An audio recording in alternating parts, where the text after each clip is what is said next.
For this project, grab a purse that has an adjustable strap. Cut the strap on both sides. Make sure the strap is able to be adjusted easily. This will become your belt. Grab some scrap fabric. I use this one from Fab Scrap. They're all about sustainability and reducing textile waste. Now we're ready to construct our fancy Fanny.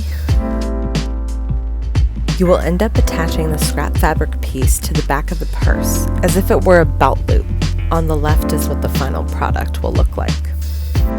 Use the strap to measure the amount of fabric you need to create the loop. Cut.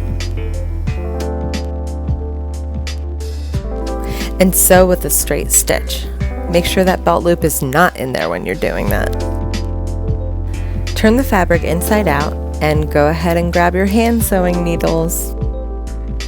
I'm not the biggest hand sewing fan, but here we go. After pinning in place, sew 2 parallel straight stitches that hold down the fabric piece, keeping that middle open for your belt. I grabbed the largest needle I could find since we're working with thick materials.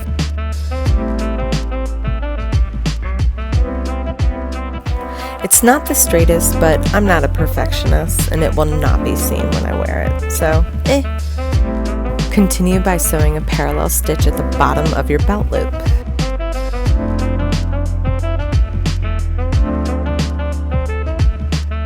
Trim the edges.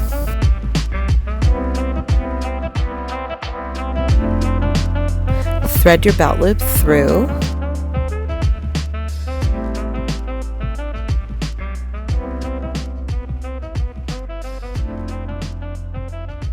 Now you're ready to fasten, fit, and style. I don't have any fastening tools, so I use this ribbon to tie the belt together. It's kind of fun because I can use different colors and styles or just hide it all together with my outfit. Adjust your fit to where you want it to hit. Your waistline, your hips. Ta-da! Now you have an updated accessory and you're looking good.